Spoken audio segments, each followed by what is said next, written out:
नमस्कार। राज्य राजनीति रे एक नुआ शब्द को नहीं चारिआडे चर्चा होची ता हेउची नुआ दल।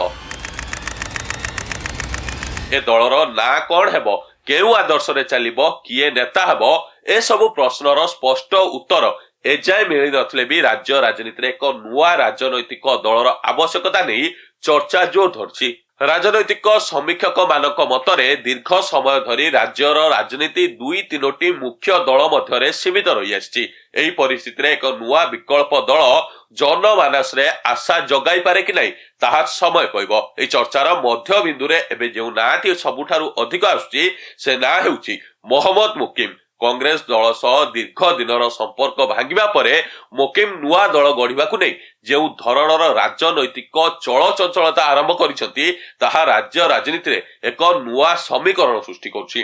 तांको सहयोगी समर्थक किछि असंतुष्ट नेतांक मध्यरे आलोचना चलिछि। एक नुआ राजनैतिक प्लाटफॉर्म किपरि गढ़ा जिवो ए नै कसरत चलिछि।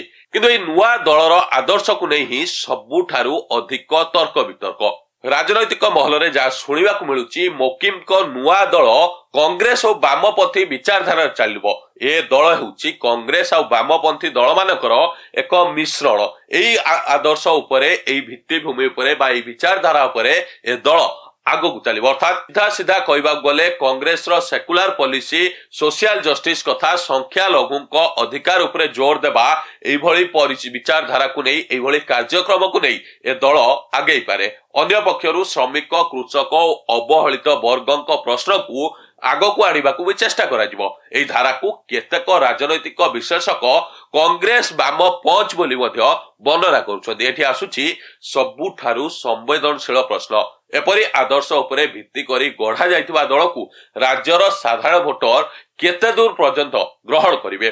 कारण राज्य राजनीति रे पूर्वरु भी धर्म जाति और संप्रदाय भित्तिक राजनीति नै अनेक परीक्षा होइछि। परिणाम स्वरूप प्राय सबु विफल होइछन्ति। जदि नुआ दलटी को केवल एक निर्दिष्ट समुदाय किंबा भोट बैंक राजनीति भावरे देखा जाए तेबे ताहार विस्तार सीमित हेबार आशंका रहुछि। अन्य बटे राज्य राजनैतिक समीकरण को देखिले एक नुआ दलर आवश्यकता को संपूर्ण अस्वीकार करि हेबो नै। दीर्घ समय धरी बिजु जनता दल राज्य राजनीति रे प्रमुख भूमिका नै आसुतबा बेले एबे दलर भोट को बंचाई रखिबा नै विभिन्न समस्या देखा जाउछि।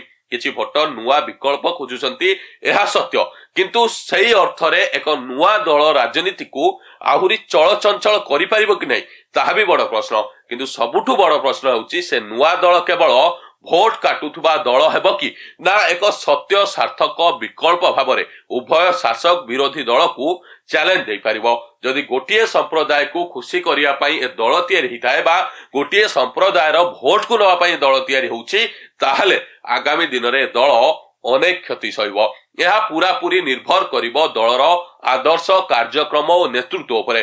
जदि मोकिम तांको सहयोगी माने समस्त समुदाय समस्त वर्गक प्रश्न को नहीं एक समावेशी राजनीति आगो को आनी पारंती तेबे नुआ दल पई संभावना रहिछि। नचेत जदि एही दल को केवल एक निर्दिष्ट धर्म किंबा संप्रदायर राजनीति भावरे चिन्हट करा जाए तेबे ओडिशा परि समाज रे बा ओडिशा परि राज्य रे ताहा ग्रहण योग्यता सीमित होइजिवो। ओडिशार भोटर परंपरागत भावरे धर्मांधता ठारू अधिक विकास स्थिरता और नेतृत्वर गुरुत्व दे आछंती। एहा भूली जिबा ठीक नुहे। एठी हिंदू मुस्लिम पॉलिसी साधारण चलिबो नै। सेबरे राज्य राजनीति रे नुआ दल आसीबा नै चर्चा जेते जोरदार संभावना और संकट दुईटी भी सेते गभीर। मोकिम को राजनीतिक पदक्षेप केवल एक व्यक्तिगत अभिमान किंबा प्रतिक्रिया होई रहिबो कि नहीं ना ओडिशा राजनीति को एक नुआ दिग देबो ताहा आसंता दिन रे स्पष्ट हबो। किंतु एतिके निश्चित राज्य राजनीति एबे नुआ मोड़ रे ठिया होइछ एवं सेही मोड़र दिग निर्देश करिवे भोटर माने।